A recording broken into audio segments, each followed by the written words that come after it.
Home purchase cancellations just hit record highs. One of the nation's largest builders has completed inventory at 15-year highs. So that begs the question, what is the Fed going to do? Rescue a struggling housing market or hold the line and fight inflation? They're walking a tightrope right now, folks. Let's dig in. First, cancellations are surging. In July alone, nearly 58,000 home purchase agreements were canceled.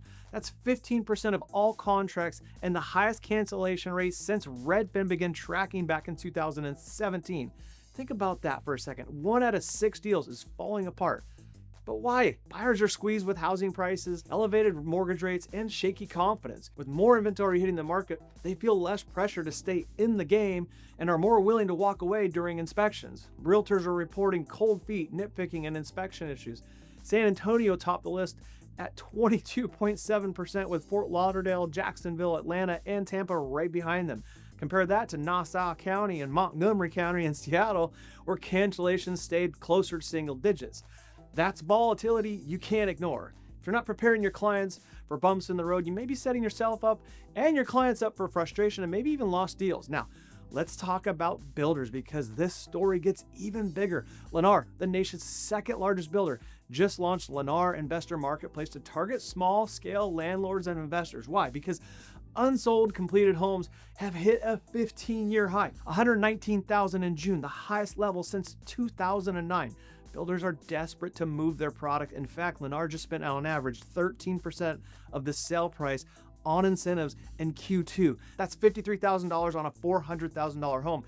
Massive giveaways to get buyers in the door, and now they're trying to offload entire blocks of inventory to mom and pop investors. For realtors, this screams opportunity. These investors need guidance, they need financing, and they need leasing strategies, and they need you to help them analyze whether Lennar's rosy rent assumptions are actually good and work in the real world. For lenders, this is a call to sharpen your investor loan options, your ARMs, and your DSCR programs, because if builders are shifting focus, we need to meet that demand head on.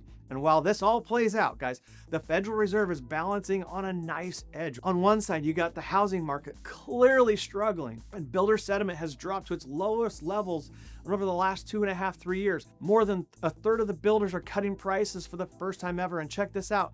New construction homes now cost less than existing inventory, $33,000 less than an existing built home. That is wild to me, which is exactly why 2/3 are dangling incentives just to lure buyers. Housing permits are now also at a 5-year low, and yet mortgage rates are still near the lowest level in 10 months.